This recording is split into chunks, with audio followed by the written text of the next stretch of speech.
Hello students, आज के session में हम आपको बताने जा रहे हैं कि एकाधिकारी को अल्पकाल में सामान्य लाभ भी प्राप्त होता है।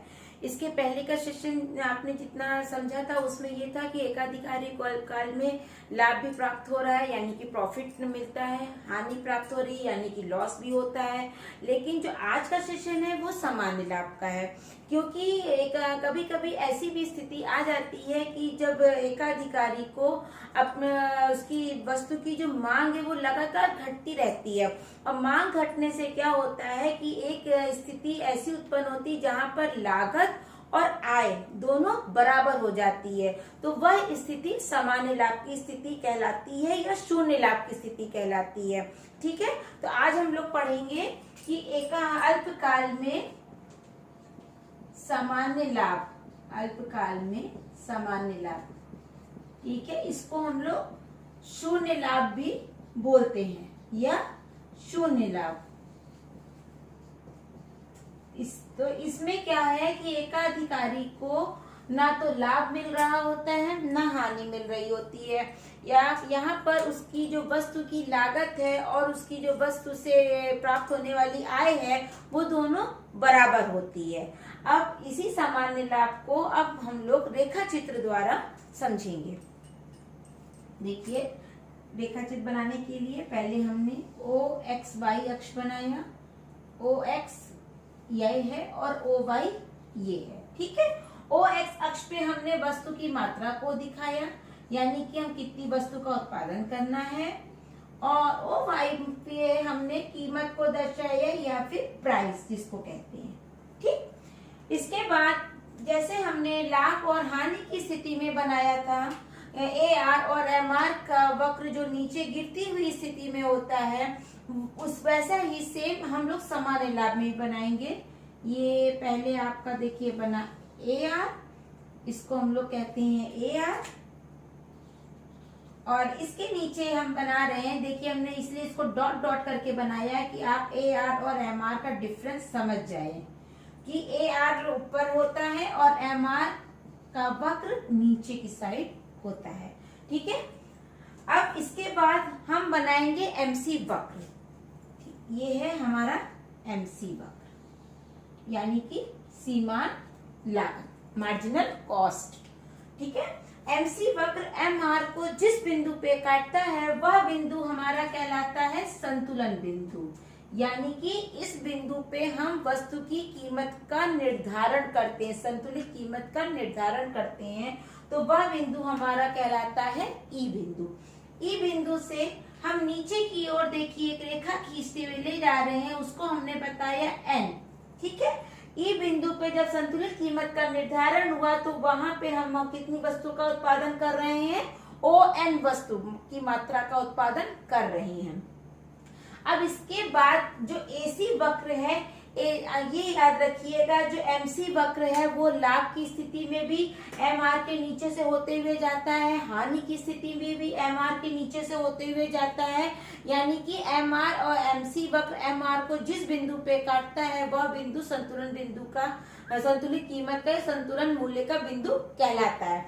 लेकिन जो हमारा AC वक्र है, AC वक्र ही के वजह की स्थिति से ही हम लाभ और हानि और सामान्य लाभ की स्थिति का अलग अलग डिस्क्रिप्शन देते हैं।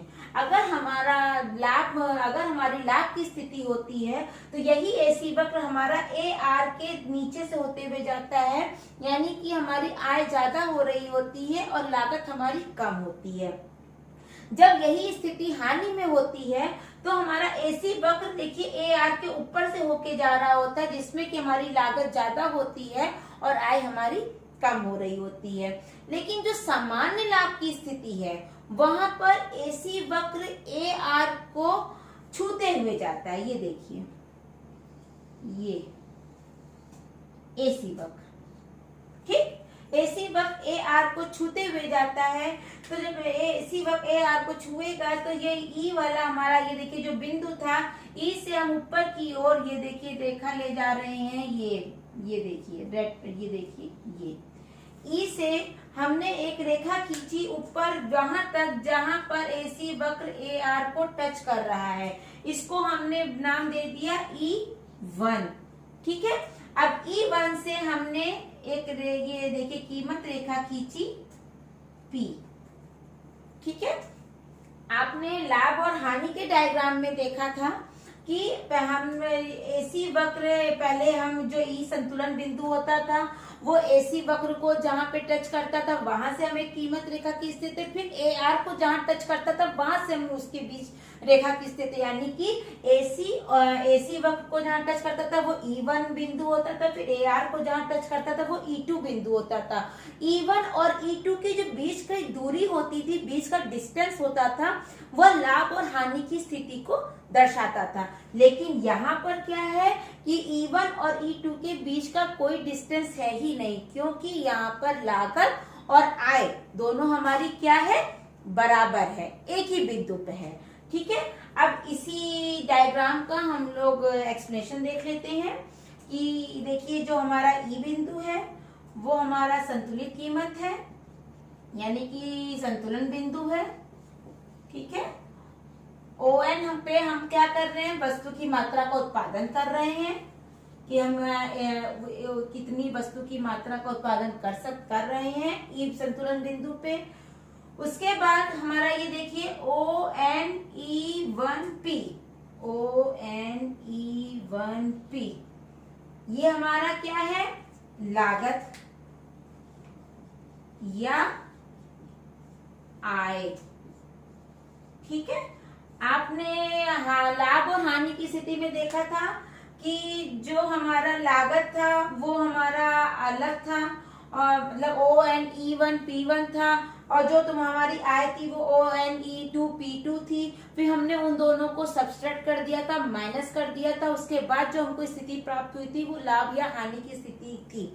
लेकिन यहाँ पर हमारा जो डायग्राम है वो सामान्य लाभ का डायग्राम है या शून्य लाभ का डायग्राम है।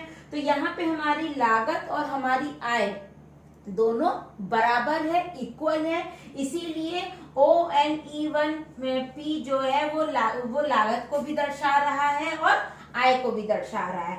अगर हम मान लीजिए ONE1P को एक इसको लागत मान लें, ठीक, माइनस ONE1P इसको हम आय भी मान लें, क्योंकि आय और लागत दोनों एक ही पॉइंट पे है, एक ही बिंदु पे है, ठीक है। अगर हम इसको मान लें तो अब देखिए हम O को देखिए कट कर रहे हैं, N को कट कर रहे हैं, E1 को कट कर रहे हैं, P को कट कर रहे हैं, हमारे पास क्या बचा, 0, यानी कि शून्य, 0, शून्य या सामान्य लाभ, नॉर्मल प्रॉफिट, ठीक।